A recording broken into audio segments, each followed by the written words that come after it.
Según Libro de los Reyes, capítulo 21.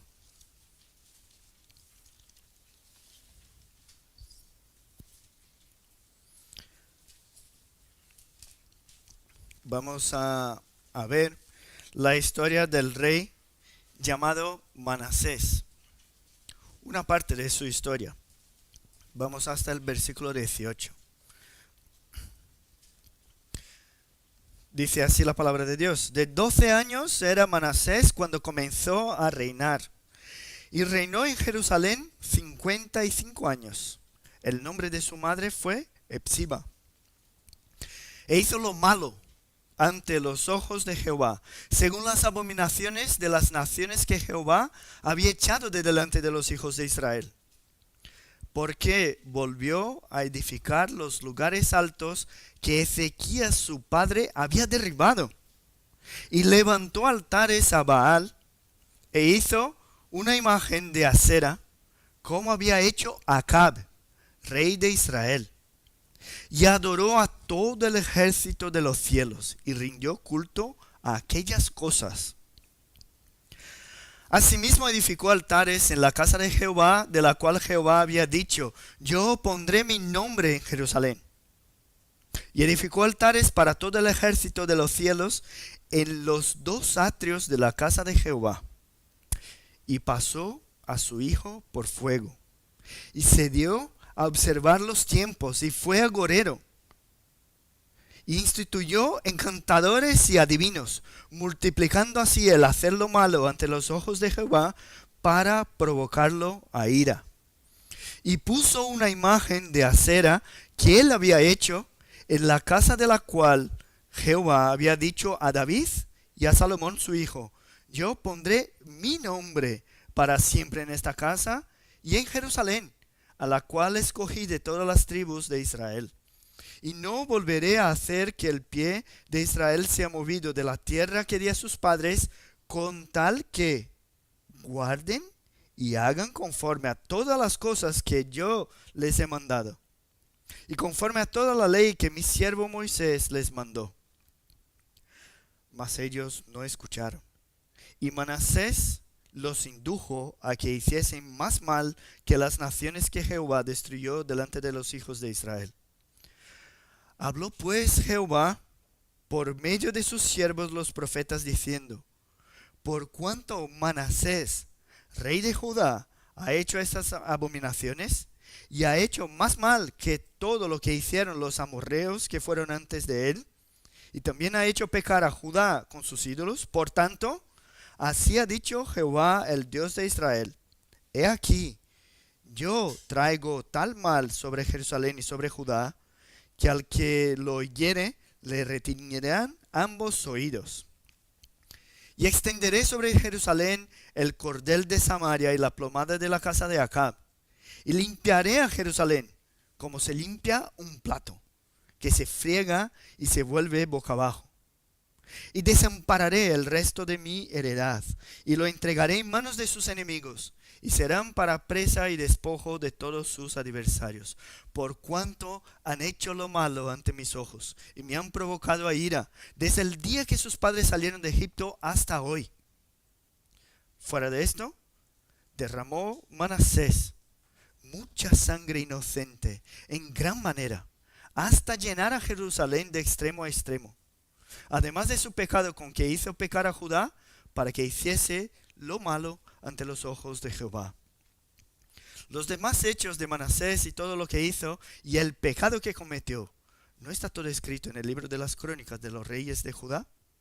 Y durmió Manasés con sus padres y fue sepultado en el huerto de su casa, en el huerto de Uza, y reinó en su lugar Amón, su hijo. No sé si os acordáis de la semana pasada, pero nosotros el domingo pasado vimos la historia de otro rey de Israel. ¿Cuál era el rey? Asa. El rey Asa. ¿Y por qué estamos mirando entonces el rey Asa, como vimos la semana pasada, y hoy el rey Manasés? Si os acordáis, vamos a empezar una serie de sermones en el libro de Nehemías. Y esto forma parte del contexto que vino, de la historia que vino antes de su reinado. Nehemías, vamos a ver algunas semanas más adelante, él vivía en Persia. El rey, el cual servía a él, se llamaba Artajerjes, un rey persa. Y él escuchó que los muros de Jerusalén seguían totalmente destrozados y fue allí, y es allí más o menos donde empieza la historia del libro de Nehemías. Ahora, ¿qué fue que pasó, ¿no?, para que Dios permitiese toda esa destrucción de la ciudad santa? La semana pasada estudiamos al rey Asa, un rey que hizo lo bueno y lo recto delante de los ojos del Señor. Hablamos de la ley de la siembra y la cosecha. No sé si os acordáis. Cómo él hizo lo bueno, destruyó las estatuas, destruyó las imágenes, ordenó al pueblo que adorase al único Dios verdadero. Si nos acordamos bien, lo que pasó en su reinado es que él tuvo paz en su reinado. Y en ese tiempo de paz, él pudo levantar y reforzar los muros, las puertas, las barras y entrenar su ejército. Pero si nos acordamos, después de 10 años de paz, vino a su puerta un egipcio con el doble de hombres que tenía él en su ejército. ¿Qué hizo Asa?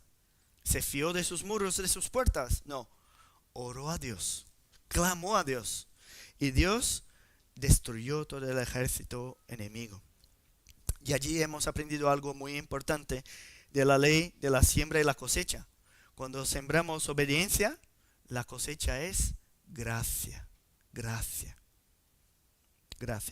O sea, ni todo mi esfuerzo no recibo lo que merezco, recibo mucho más. ¿Oh? Claro que mi esfuerzo tiene importancia en mi relación con Dios, pero el resultado de todo depende del favor de Dios y no simplemente de lo que hago o dejo de hacer. Por eso hablamos que uno siembra, el otro riega, pero el crecimiento lo da el Señor, viene del Señor. Muy bien. Algo muy importante también de recordar de lo que ya hemos visto es que aunque seamos muy fieles, cosas malas también pueden pasar. Una enfermedad, una dificultad financiera, problemas al encontrar un trabajo. Y lo que llegamos a comprender es que cuando hablamos de la siembra y la cosecha no estamos hablando de un karma, de algo instantáneo que hago y recibo, sino que hablamos de la esencia de esa ley de reciprocidad. Y lo que dice esa esencia, si os acordáis, es que si uno siembra para la carne, la cosecha es corrupción. Son cosas de la carne, corrupción. Ahora, si uno siembra para el espíritu, la cosecha es la vida eterna. Aunque vengan dificultades físicas, materiales, lo que sea, aprenderemos a lidiar con estas dificultades, porque si sembramos para el Espíritu, la cosecha es la vida eterna. Encontraremos alegría en todas las situaciones. Pues la historia de los reyes de Judá nos ayudan mucho a comprender el trasfondo de la historia de Nehemías. Nos ayudan a entender el tema de lo que vamos a tratar hoy, que es: nuestras actitudes tienen siempre consecuencias. Siempre. Ahora, los pequeñitos, que estoy viendo por lo menos 2 allí, los demás ya no son tan pequeñitos, pueden escribir. Ya sabéis escribir también, ¿no? Entonces, lo que tenéis que hacer es, si fueras un rey, ¿cuáles serían tus decretos? O una reina. ¿Cuáles serían tus ordenanzas, tus decisiones? ¿No? Porque decretos es una palabra difícil. ¿Cuáles serían tus decisiones? Y escribir ahí una lista. Yo, si ahora mismo fuera rey, ¿qué haría? y empezar ahí a poner algunas decisiones para que todos las sigan. Dije, qué bien, ¿no? Sentirnos así como un rey, una reina. Pero es eso lo que tenemos que hacer ahora. Algunas cosas que el pueblo, todo el pueblo tendría que seguir si fueras tú el rey de aquí de España. Y lo primero que nosotros vamos a ver son las actitudes de Manasés. Es eso lo que vamos a analizar en la primera parte del sermón. Si cada uno de los reyes hubiesen sido buenos reyes allí en Israel y en Judá, no tendría mucho sentido la destrucción de la ciudad de Jerusalén, el templo y el cautiverio, ¿verdad? O sea, vamos a ver en la historia de los reyes que algunos hicieron lo bueno, como Asa, y otros hicieron lo malo, lo fatal, como lo hizo Manasés. Por ejemplo, este hombre hizo todo lo malo. Hemos leído ahora la lista de cosas malas que hizo. Pero antes de hablar de él, quiero hablar de su padre. No hemos leído nada de él. Ezequías, está ahí en el capítulo 20. Ezequías fue un buen rey. Hizo todo lo bueno delante de los ojos del Señor. Pasó por dificultades, eso es verdad. Pero luchó y oró y recibió el favor de Dios. Tuvo una enfermedad que era para muerte. El profeta Isaías incluso fue usado por Dios para decirle, ordena tu casa porque morirás y no vivirás. Qué palabras difíciles, ¿no?, de escuchar de un profeta. Él clamó al Señor. ¿Y qué pasó? Dios le dio 15 años más de vida. Y Manasés, su hijo, tenía más o menos 7 años cuando todo eso pasó. Él estaba ahí. Él vio su padre Ezequías tener que defenderse incluso del rey de Asiria, que también fue algo sorprendente. Estaba todo el ejército de Asiria en su puerta. Ezequías oró y Dios también exterminó 185,000 hombres. Todos ellos. Y el pequeño Manasés estaba allí. Incluso dice aquí el texto, el primer versículo, que él empezó a reinar a los 12 años. Pero los historiadores dicen que él reinó más o menos 10 años junto con su padre, como suelen hacer los reyes hoy en día. Entonces, desde los 12 hasta los 22 años, su padre seguía ahí a su lado. O sea, tenía el ejemplo de un buen hombre, un buen creyente, un hombre que seguía a Dios, que le instruía en los caminos. Aún así, como hemos leído, la historia de Manasés nos dice que hizo lo malo delante del Señor. ¿Qué es lo que nos influye hoy? Manasés tenía ese buen ejemplo a su lado, pero prefirió, entre otras cosas, buscar las modernidades que había en Babilonia, como por ejemplo la astrología. Sabemos por la historia que más o menos a estas fechas en Babilonia había un desarrollo de la astrología. Horóscopos, zodíaco, todo eso estaba allí, dentro del reino de Babilonia. Manasés identificó eso como una buena cosa y empezó a traer esto para dentro del pueblo de Dios. Vemos ahí en la historia que Manasés se dedicó a predicciones de eventos futuros, adivinaciones por medio de la magia. Habló con mediums, que son personas que hablan con los vivos y con los muertos. Lo que él no quería era confiar en el Dios de su padre. Lo que quería era prever y controlar los tiempos. ¿Y cuáles son las voces que nosotros hoy escuchamos para tomar nuestras decisiones? ¿Os parece fácil escuchar a Dios, lo que Él requiere de nosotros y obedecer? ¿Eso os parece fácil? Mis hermanos, si no nos esforzamos, nuestra naturaleza, todo lo que tenemos dentro, va a invitarnos una y otra vez a una vida de pecado, a una vida de orgullo, de realización de nuestra voluntad propia. ¿Por qué? Porque lo natural es seguir lo que el mundo nos presenta.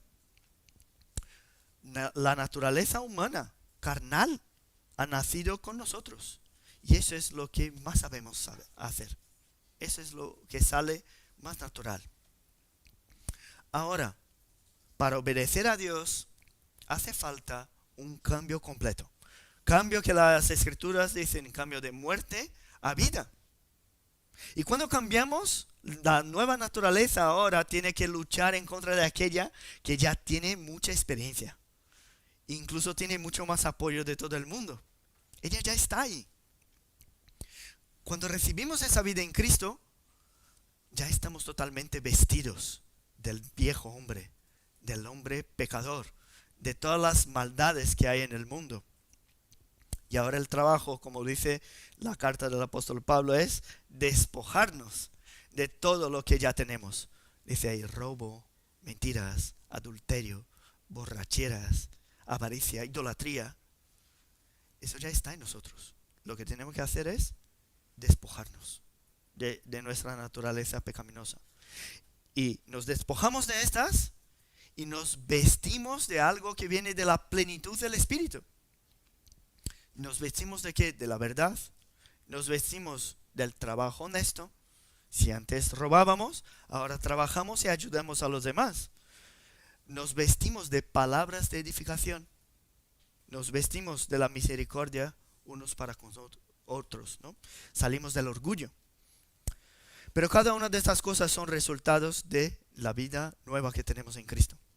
Todo lo demás, lo antiguo, ya está allí y tiene que salir. Y ese es el proceso que tenemos que pasar para obedecer a Dios. Y no es eso lo que encontramos en Manasés, de ninguna manera. No es lo que él hace.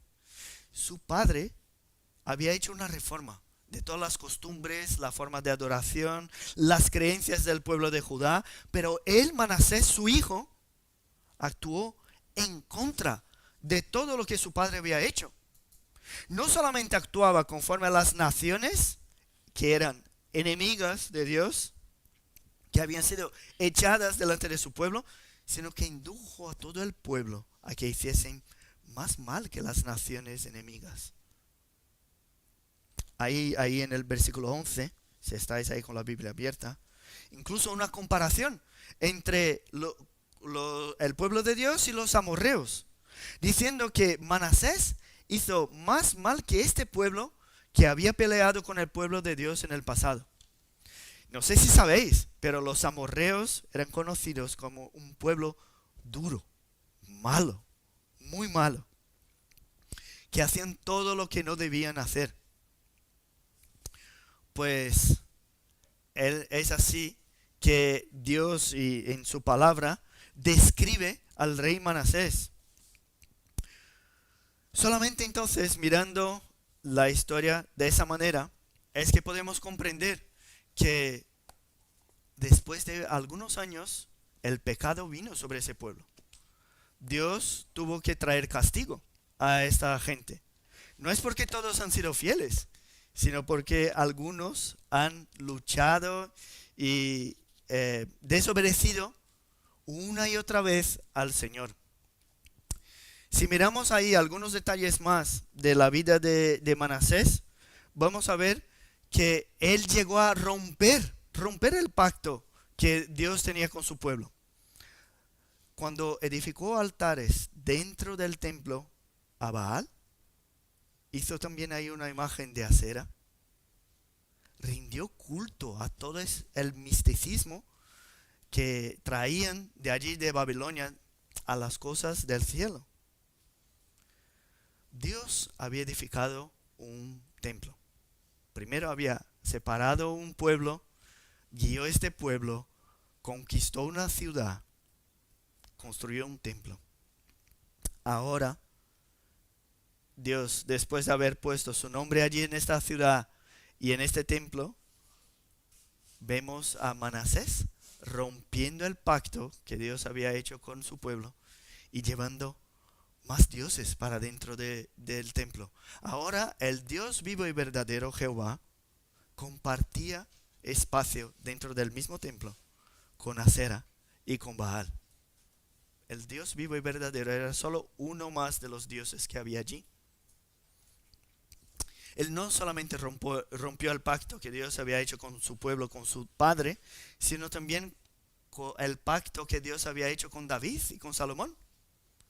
¿Por qué? Jerusalén ahora ya no era la ciudad santa, separada por Dios.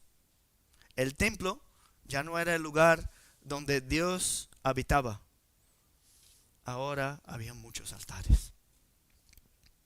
Y vemos que la protección y el cuidado del pueblo tenía una condición, que es lo que pone ahí el versículo 8. Dice así: y no volveré a hacer que el pie de Israel sea movido de la tierra que di a sus padres, pone el versículo 8, sino, o mejor, con tal que guarden y hagan conforme a todas las cosas que yo les he mandado y conforme a toda la ley que mi siervo Moisés le mandó. Si miramos el Nuevo Testamento, encontramos lo mismo. No solamente está esta verdad ahí en el Antiguo. Cuando Jesús dijo allí, más adelante, que el que me ama, guarda mis mandamientos. O sea, el pacto que Dios tiene con su pueblo está vinculado a que el pueblo guarde la ley de Moisés, guarde su santa ley. Y no es eso lo que nos garantiza la salvación, ya sabéis eso, sino que guardamos la ley porque eso es una consecuencia de todo lo que Dios hizo en nuestro corazón. Entonces, Dios cambia nuestro corazón y ahora anhelamos guardar la ley de Dios. Y allí está el punto. Manasés no guarda la ley. ¿Por qué? Porque no ama a Dios. Y mis hermanos, hay una diferencia entre equivocarse y romper la ley obstinadamente y actuar con ganas y con intenciones en hacer todo lo contrario a lo que Dios nos ordenó. Incluso no solamente Él, sino llevando también al pueblo a hacer lo mismo. Y eso es mucho importante y os pido mucha atención en esta parte. Vemos que el rey Manasés rompe la ley de Dios, la ley que fue transmitida por Moisés. Y sabemos que la ley prohibía la adoración a otros dioses, prohibía las hechicerías, los adivinos, prohibía todo eso. Pero llamo vuestra atención a dos cosas más que este rey hizo. Dos cosas fuertes, importantes, que nos llamó mucho la atención. Cosas inhumanas, incluso. La primera está allí en el versículo 16. Dice ahí: derramó mucha sangre inocente en gran manera, hasta llenar a Jerusalén de extremo a extremo. Mis hermanos, ahora la muerte ya no era la consecuencia de alguna condenación por haber hecho algo malo, nada de eso. Matar ya no era un pecado. Él mataba por matar. No tenemos aquí los nombres de los inocentes que mató, pero hay una tradición judía en un Talmud babilónico de aquel entonces, un texto judío histórico, ¿no?, que dice que el profeta Isaías fue uno de esos inocentes que Manasés mandó matar. Dice allí en esa tradición judía que él fue aserrado en dos. El profeta Isaías. Entonces, este hombre mató a mucha gente inocente. Y esa es una de las cosas que nos llama la atención. Y la última cosa que quiero llamar vuestra atención sobre lo que pone allí de las actitudes de Manasés está en el versículo 6. Dice: y pasó a su hijo por fuego. ¿Por qué pasó a su hijo por fuego? Uno de los dioses que Manasés adoraba se llamaba Moloc. Moloch. Ese dios exigía el sacrificio de niños. Ellos tenían que sacrificar a niños para adorar a este dios. Y solían hacer en un valle llamado Hinón, que vamos a conocer en la historia de Josías un poco más adelante. Había un valle muy cerca de Jerusalén que se llamaba Hinón, y allí ellos hacían los sacrificios de niños. Este valle estaba lleno de cuerpos de niños quemados. Eran quemados vivos. Y este rey Manasés quemó a su propio hijo. Cuánta maldad, cuánta crueldad. ¿Qué sabemos? Uno que siembra para la carne, la cosecha es corrupción. No hay límites para la maldad humana. Las promesas de Dios que encontramos en las Escrituras están para los que creen y guardan sus mandamientos, no para uno que siembra para la carne, uno que voluntariamente desobedece a Dios. Y me imagino que nadie de nosotros aquí ha sacrificado a un niño. Pero si sigues con tus decisiones en desobediencia a Dios, solo lo que encontrarás será corrupción, maldad, egoísmo. Debemos mirar hacia las actitudes de Manasés y pensar en las nuestras. ¿Qué es lo que influye en mis decisiones, en mis creencias? ¿Son las películas que veo? ¿Es lo que sale en la tele? ¿No? Ayer me enteré que hay un dios de una religión rara que su dios está formado de pasta y almóndigas. Y eso no es una broma. Parece una broma. Y ha empezado como una broma. Pero hay gente que sigue a ese dios. ¿Eso no os parece locura? ¿Qué crees? ¿Crees en tus tradiciones? Pero no crees en la palabra de Dios. ¿Piensas que seguir una procesión en silencio es la señal de una verdadera religiosidad? Hemos visto hasta aquí las actitudes de Manasés, las influencias que guiaron sus decisiones. Pero todo lo que se siembra, se cosecha. Ahora lo que vamos a ver son las consecuencias de todo lo que hizo el rey. Ahora, si los niños han hecho allí, si habéis hecho una lista de decisiones, la reina y el rey, aquí, de todo lo que ibais a ordenar al reino para que lo hiciesen, pues ahora podemos pensar cuáles serían las consecuencias de cada una de esas decisiones, de esa lista de cosas que haríais allí. ¿Cuáles serían las consecuencias? Por ejemplo, me imagino que si yo tuviese la misma edad que vosotros, pondría en mis decretos: los niños no están obligados a ir al cole. Ya no necesitan estudiar, ¿no? Ahora que estamos en la Semana Santa y tienen ahí una pausa, un descanso, seguro que habéis pensado algo parecido también. Pero ¿cuál sería la consecuencia de todo un reino en el cual nadie estudia, nadie tiene conocimiento? ¿Cuál sería la consecuencia? Es eso lo que tenemos que pensar. Hoy me acerco a un adivino para que me diga lo que es que va a pasar en el futuro. Y mañana no voy a caminar por fe. ¿Por qué? Porque voy a caminar por las predicciones del adivino. Hay personas hoy en día, no sé si sabéis eso, hay personas hoy en día que van a adivinos, a astrólogos, para saber cuál es el mejor lugar del mundo para que pase su cumpleaños. ¿Sí? ¿Por qué? Hay cumpleaños astral. Entonces, Hay gente que dice, no, en el cumpleaños astral, el tuyo, este año tienes que pasar en Perú. Qué bien, en Perú. Entonces, ¿qué hace la persona que cree en esos adivinos astrólogos?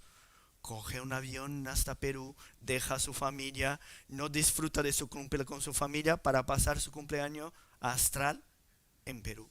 Porque allí va a recibir más energías y cosas. Y cada año es en un lugar.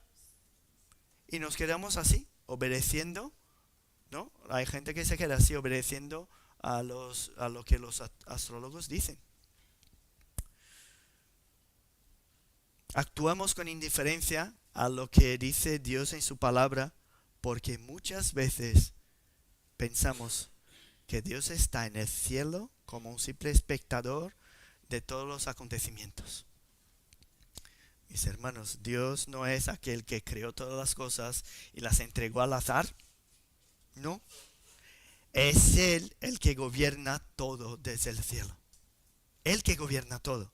Y su palabra es la que revela cuál es la verdadera situación del hombre y el destino también inevitable de cada uno conforme a lo que cree.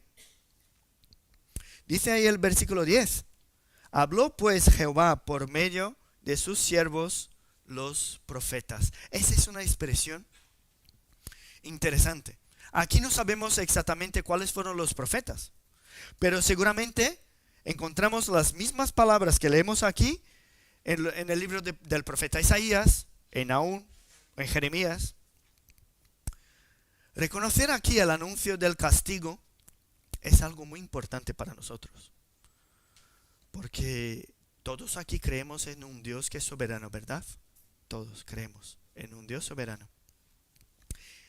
Él es el que guía toda la historia de la humanidad. Pero también creemos que el hombre es responsable de sus hechos, ¿verdad? Todos creemos eso también.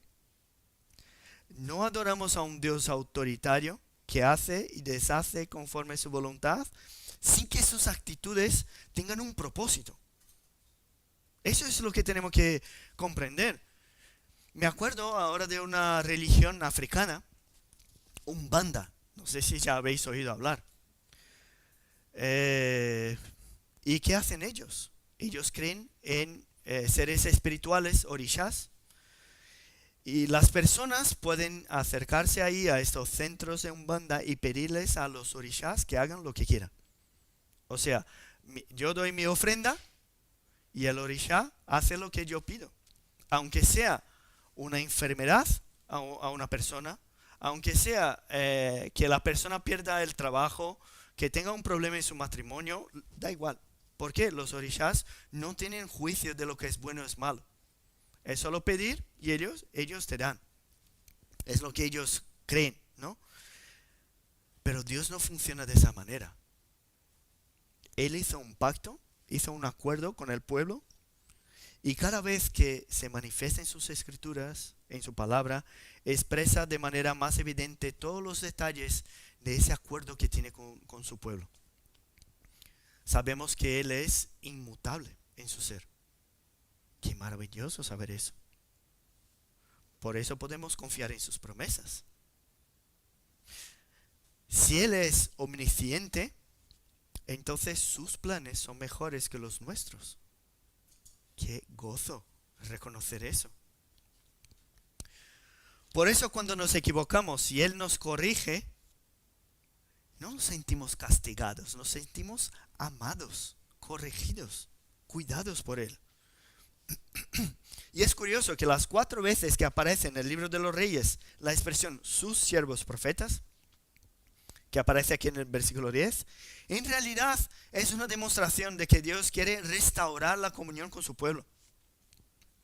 Él envía a sus siervos profetas para que el pueblo se entere de todos los errores que están haciendo. Aparece 2 veces en la caída de Samaria, la capital del reino del norte, Israel, y aparece 2 veces para hablar de la caída de Jerusalén, la capital del reino del sur, Judá. O sea, Dios envía sus siervos profetas para transmitir su palabra para que seamos guiados por su voluntad.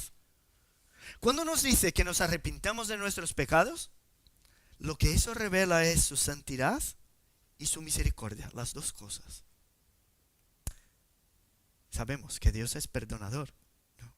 Y todo aquel que se acerca a Él arrepentido recibe perdón. Ahora, cuando vemos palabras de castigo como estas, como las que vemos aquí, comprendemos que Dios es misericordioso para con aquellos que buscan su misericordia. Pero su bondad, eso es muy importante, su bondad no anula de ninguna manera su justicia. Eso tenemos que comprender. No podemos decir que Dios salva a todos ya que es bueno, porque no es eso lo que aprendemos de su palabra. Incluso para aquellos que dicen, no, pero eso de castigo es cosa del Antiguo Testamento, ¿no? Jesús es amor, ¿cómo va a castigar a alguien? Él anuló el castigo que aparece en el Antiguo Testamento. Si miramos en las predicaciones de Jesús, vemos que fue Él el que más habló del tema de infierno y de condenación eterna en el Nuevo Testamento. No hay otro. Él fue el que más habló. Y aquí en el texto de Reyes vemos que el castigo no es porque Dios es malo, ni porque actúa con arbitrariedad, sino por una respuesta a la violación del pacto que tiene con su pueblo. Y otra vez aquí en la segunda parte de ese texto aparece una comparación con los amorreos, un pueblo impío, malvado. Y dice aquí que Manasés hizo más mal que todos los males que hicieron los amorreos. Ahora, ¿qué pasó con los amorreos? ¿Qué había pasado con ellos? Habían sido destruidos por Dios por medio de su ejército, condenados por su maldad. Ahora, ¿por qué no lo serían los de Judá? Por hacer incluso más mal que los amorreos. A veces pensamos que con Dios también hay enchufes, ¿no? Hay favores. Pero cuando estamos hablando de la justicia de Dios, no hay enchufes, no hay favores. Solo está su justicia. Jesús nos enseñó que en el día del juicio final muchos dirán, Señor, Señor, ¿no hemos profetizado en tu nombre? ¿En tu nombre no echamos fuera demonios? ¿En tu nombre no hicimos muchos milagros? ¿Y qué van a escuchar? Nunca os conocí. Apartaos de mí, hacedores de maldad. O sea, no hay formas de conseguir favores con Dios, porque no le hacemos ningún favor. ¿Quién le dará algo que ya no sea suyo? ¿Quién? ¿Qué podemos dar al Señor que ya no es suyo? ¿Quién es aquel que utiliza su tiempo para servirle que no haya recibido de Él la vida y el tiempo? Así que con Dios no hay medias palabras. Todo lo que necesitamos saber de sus características están aquí en las Escrituras. Todo lo que Él exige de nosotros. Todo eso está muy claro. Incluso el apóstol Pablo, en el texto que hemos leído hoy, dijo que en la creación se reconocen las cosas invisibles de Él, su poder y deidad. Así que cada ser humano es inexcusable. Dios, al enviar su profeta aquí, lo que buscaba era que el pueblo se arrepintiese. Tanto que prometió, si leemos algunos capítulos antes, en el libro de las Crónicas, por ejemplo, prometió a Salomón que si el pueblo se humillase y orase y se arrepintiese de sus pecados, de sus malos caminos, ¿qué haría Dios? Él oiría desde los cielos, perdonaría sus pecados, sanaría la tierra. Pero el hecho de que Dios sea bueno, misericordioso, no quiere decir que todos que decidan no hacerle caso también van a recibir esa bondad. Cuando el hombre no le hace caso, no le glorifica como debe ser glorificado, no le da gracias por todo, sino que busca adorar las cosas creadas y no al Creador, Lo que pasa es que Dios les entrega sus corrupciones. No solamente eso. Ahora Dios envía palabras de juicio. Juicio a Manasés y todo el pueblo. ¿Por qué? Pone aquí, porque la copa de su ira se llenó. Ya está. Basta ya. Desde su salida de Egipto, este pueblo una y otra vez buscando la idolatría. Desde la entrega de la ley de Moisés, el pueblo le desobedece una y otra vez. La palabra de Dios empieza aquí diciendo en el versículo 12 que el mal vendría sobre Judá. Basta ya. Y una palabra muy parecida ya había enviado Dios a Acab. ¿Y quién fue Acab?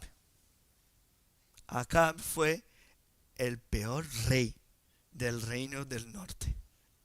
El más malo. ¿Y qué había pasado con el reino del norte? Ya estaba en este momento completamente destruido. Completamente destruido. Ya había sido llevado cautivo por Asiria.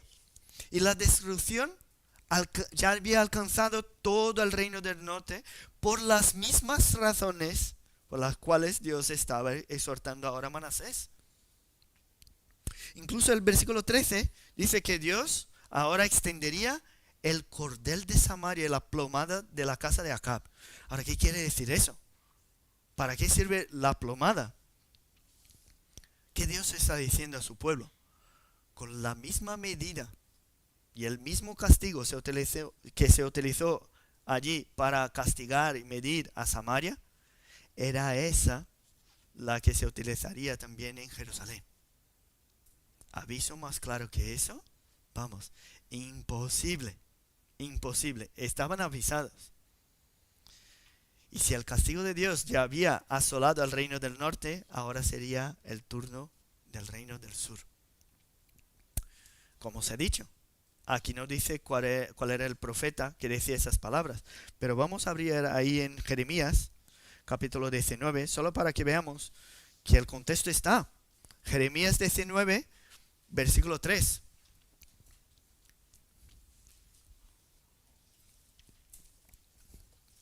Dice así: dirás pues, oíd palabra de Jehová, oh reyes de Judá, moradores de Jerusalén.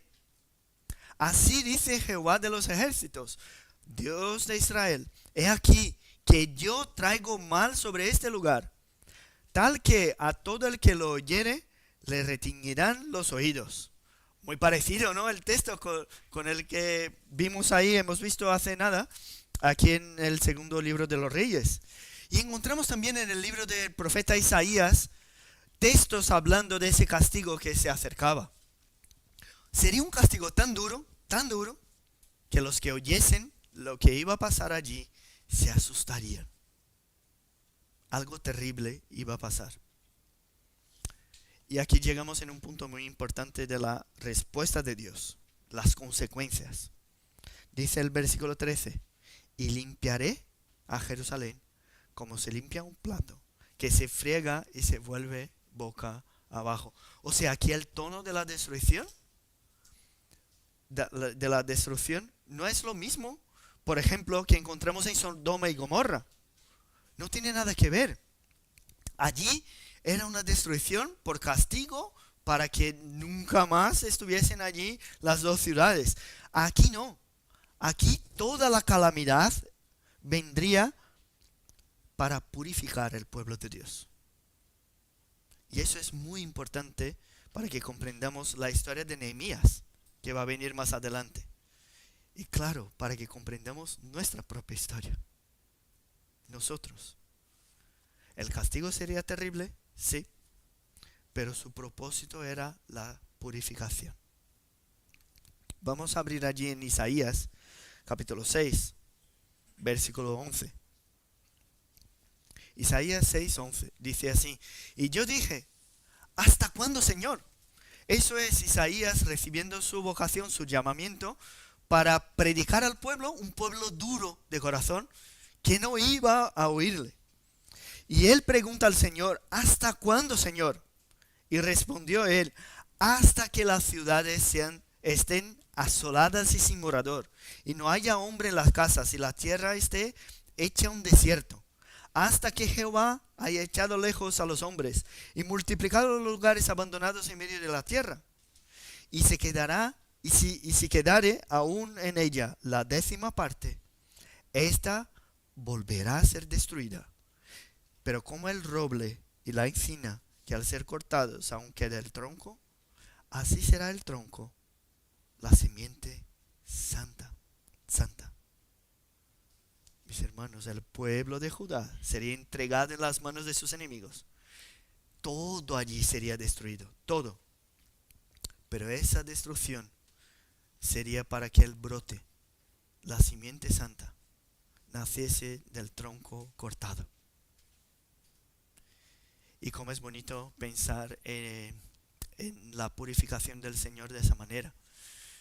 No sé si habéis visto por ahí almendros en invierno, estaban secos, feos, parece que están muertos.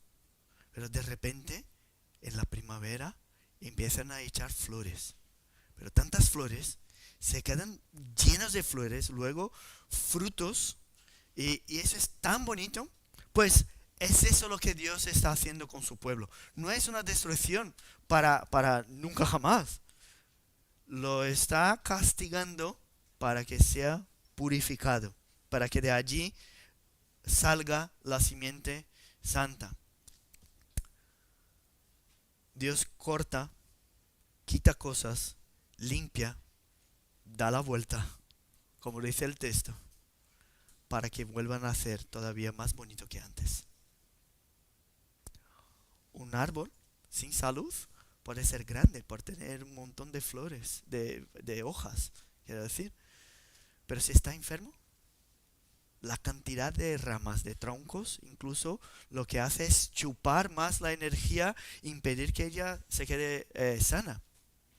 Ahora, cuando se poda, sale de allí una rama nueva, fuerte. La corrección es inevitable. Inevitable. ¿Por qué? La correlación aquí es con el plato sucio. ¿Qué puede hacer el plato sucio delante de uno que le está fregando? Pues nada, nada. No puede resistir a la limpieza. ¿Por qué? Dios quiere que su pueblo, nosotros, reflejemos su gloria. Ahora, ¿cómo un plato sucio va a reflejar algo? Imposible. Hay que limpiarlo para que ahora sí pueda reflejar toda la gloria y las características, los atributos de Dios. El propósito entonces es la pureza del remanente, de los que perseveran. Así que cada una de nuestras actitudes tienen consecuencias. El autor del libro de los Reyes ha hablado solamente de las malas. Toda la historia de Manasés está aquí en estos versículos. Pero este autor ha hablado solamente de las malas cosas de Manasés. Pero si leemos su historia en el libro de las Crónicas, vamos a ver allí que Manasés fue apresado y llevado a Babilonia antes del exilio babilónico.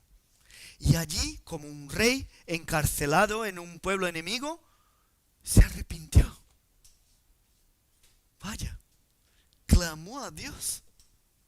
¿Y sabe qué pasó? Dios le escuchó. Él se arrepintió, se humilló, clamó y Dios le perdonó. ¿No es impresionante? Un hombre tan malo llegar a un punto de su vida, una situación de tanta desesperación, que encontró allí la humildad, el arrepentimiento. Él hizo después, si leemos su historia en el libro de las Crónicas, él hizo una pequeña reforma en el reino cuando volvió a Judá. Pero el pueblo ya era completamente idólatra. Y la situación no cambió mucho. Qué pena. Y su hijo, Amón, si leemos los siguientes versículos, vemos que él hizo lo malo delante del Señor. buscó las mismas obras de su padre antes de su arrepentimiento. Vivió muy poco, muy poco. Pero ¿sabe qué pasó? El nieto de Manasés, Josías, ese sí, fue el rey que más buscó al Señor e hizo una reforma gigantesca en el reino de Judá. Cambió completamente, encontró el libro de la ley, lo leyó delante de todos. Fue algo sorprendente que pasó, un avivamiento con la historia del nieto de Manasés. Pero ¿sabe qué pasa? La copa de la ira de Dios ya se había llenado. Ya no había más vuelta atrás. Si vemos ahí en el capítulo 26 del segundo libro de los Reyes, 23, versículo 26. Dice así, después de la reforma de Josías, dice, con todo eso, Jehová no desistió del ardor con que su gran ira se había encendido contra Judá, por todas las provocaciones con que Manasés le había irritado. Ya no había vuelta atrás. La destrucción ya estaba anunciada. La bondad de Dios no elimina su justicia. Todos nosotros pasaremos por el juicio de Dios. Ahora, ¿en qué te fías para presentarte delante de Él? ¿Eres bueno? ¿Nunca has pecado en la vida? La Biblia dice que no hay un justo ni aun uno. Ahora, ¿cómo vas a presentarte allí? Delante de ese Dios que es justo. Incluso los reyes más justos, más fieles, se equivocaron una y otra vez y cometieron pecados y a veces pecados terribles, como inclusive David. Ahora, ¿quién de nosotros puede presentarse delante de ese Dios con sus propias obras y ser justificado por Él? ¿Quién de nosotros? Sabemos, ¿no?, que si no estamos en Cristo, el único justo, si no creemos en su sacrificio en la cruz para limpiarnos de toda la maldad, si no creemos en la suficiencia de ese sacrificio, mis hermanos, nada podemos hacer. Nada. Somos pecadores y Dios no se complace del pecado. Y sí, Él utiliza naciones paganas como Babilonia para cumplir sus propósitos. El pueblo no fue castigado porque Dios perdió su poder. Él quería limpiar a su pueblo y lo logró. No perdió el control. Tanto que el mismo profeta Jeremías, que profetizó el castigo, profetiza también la restauración. Dios tiene el control. Si hoy has escuchado aquí hablar de la justicia de Dios, porque Él es justo, también has escuchado hablar de la bondad de Dios, porque Él es bueno. Y Él es perdonador para todos aquellos que le buscan. Si eres creyente, hoy tienes una nueva oportunidad de renovar tu vida, limpiar las cosas que están allí, porque es eso lo que Dios quiere con su pueblo. Ahora, si estás aquí, te has dado cuenta que has andado en caminos que van en contra de la palabra de Dios, de su voluntad, y ese camino lleva a la condenación. Si por la palabra de Dios te has dado cuenta de que cada actitud tiene consecuencias delante de Dios, hoy tienes que reconocer que este Dios se humanó, habitó entre nosotros, se entregó en la cruz, se entregó allí para morir en nuestro lugar, y por su sangre somos limpiados, lavados completamente. Si has comprendido esa verdad, hoy tienes la oportunidad de entregar tu vida delante de Cristo y decirle que quieres andar en sus caminos. Porque siembro desobediencia, la cosecha es corrupción. Pero si siembro obediencia, aunque a veces me equivoque, la cosecha es gracia. que podemos salir de aquí diciendo que merecíamos un castigo por cada una de nuestras actitudes pecaminosas. Pero Cristo lo cargó allí en la cruz por cada uno de nosotros. Este es el trasfondo de allí, de la historia de Nehemías. Por eso vemos que la ciudad estaba completamente destrozada. Y por eso vemos a Dios levantando a un hombre para restaurar su ciudad. El castigo tiene con el propósito la restauración. Vamos a orar. Gracias, Padre, por tu palabra, por tu amor, por tu misericordia. Gracias porque reconocemos en ti que eres un Dios santo y no te juntas con el pecado. Gracias porque reconocemos que eres un Dios bondadoso. Y aún en medio de tantos pecados, cuando clamamos arrepentidos, tú nos perdonas. Gracias, Padre, porque reconocemos en la destrucción de esta ciudad, de este templo, de este pueblo allí en el pasado, tu propósito no era arbitrario, no era de maldad, sino de restauración. Ayúdanos, Padre, a comprender eso en nuestra vida. Ayúdanos a comprender las situaciones en las cuales estamos pasando ahora mismo, para que comprendamos tu presencia aquí con nosotros y no nos sintamos castigados, maldecidos por ti, sino que nos sintamos amados, siempre cuidados por aquel que sabe y conoce todas las cosas. Danos, Padre, la paz en reconocer que tú eres nuestro buen amigo, eres nuestro Señor, nuestro Salvador, y por eso tú nos guías por medio de las situaciones, las buenas y las malas, para que reconozcamos siempre tu autoridad, tu bondad, tu misericordia. Ayúdanos a que nuestro contentamiento sea constante, sea cual sea la situación. Danos gozo, Padre, en medio del sufrimiento, incluso cuando tú nos corriges por nuestros pecados, que tú nos des el gozo en reconocer la verdad de que el Padre al Hijo que ama, castiga, corrige. Gracias, Padre, porque tú eres un Dios bondadoso, un Padre que nos ama de una manera que no podemos comprender. Ayúdanos a vivir conforme a esa verdad. Danos el gozo de tu salvación en cada día de nuestra vida. En el nombre de Jesús que oramos. Amén.